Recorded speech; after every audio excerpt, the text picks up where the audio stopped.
Jesus, pelgrim van vrede. Dit sien jy reeds op daardie eerste Sondag direk nadat hy die dood opgestaan het.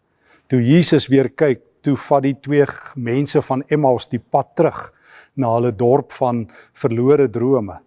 Hulle was ontnugterd. Hulle het gedink Jesus is steeds dood. Hulle het gedink die graf is steeds vol, maar dit is die pelgrim van vrede wat saam met mense loop, saam met, jy kan dit maar noem, stikkendes, ontnugterdes, yesterday's heroes, mense wat hoop verlore is en wat besig is om al dieper in die modder in te sink. Toe stap Jesus saam Emmaus toe en toe laat hy hulle toe om hulle harte uit te praat. Jy moet gaan lees daar in Lukas 24, die pelgrim van vrede kan dit vat, dat jy jou seer, jou swaar, jou klein geloof, jou ongeloof, jou verbitterdheid, jou wat ook al met hom deel.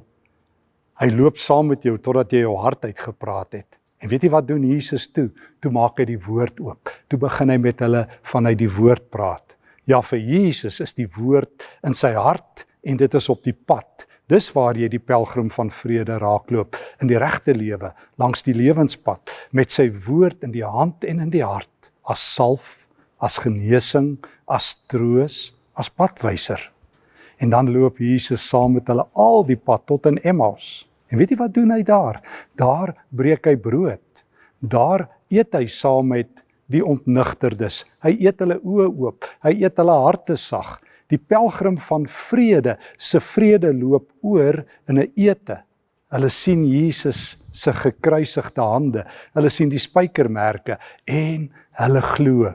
Jy sien, dit is wat Jesus doen. Hy doen dit nog altyd, hierdie pelgrim van vrede. Hy doen die vredesloop in 'n wêreld wat bekend is vir oorlog, vir geweld, vir magtige militêre heersers, waar geweld die boottoon voer. Is dit die pelgrim van vrede met sy vredesvlag, wat steeds besig is met sy opmars. In Jesus se weermag, as jy wil, is ons skape en is ons klein lammertjies. Maar maak geen fout nie. Hierdie is nie 'n esoteriese werklikheid vreemde koninkryk nie. O, dit is 'n koninkryk wat met 'n opmars besig is tot aan die einde van die dae. En dit is die pelgrim van vrede met sy vredesvlag, wat selfs voor sy kruisiging vir Pontius Pilatus in Johannes 18 vers 36 gesê het, ek bring vrede, my onderdane veg nie.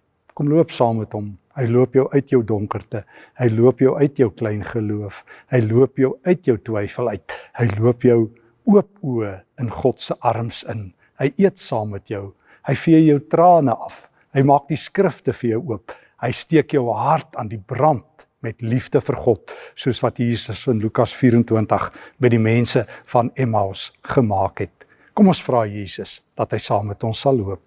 Here Jesus, ek roep U aan as die prins van vrede, ek roep U aan as die pelgrim van vrede, vul my lewe met U hemelse vrede, in U naam. Amen.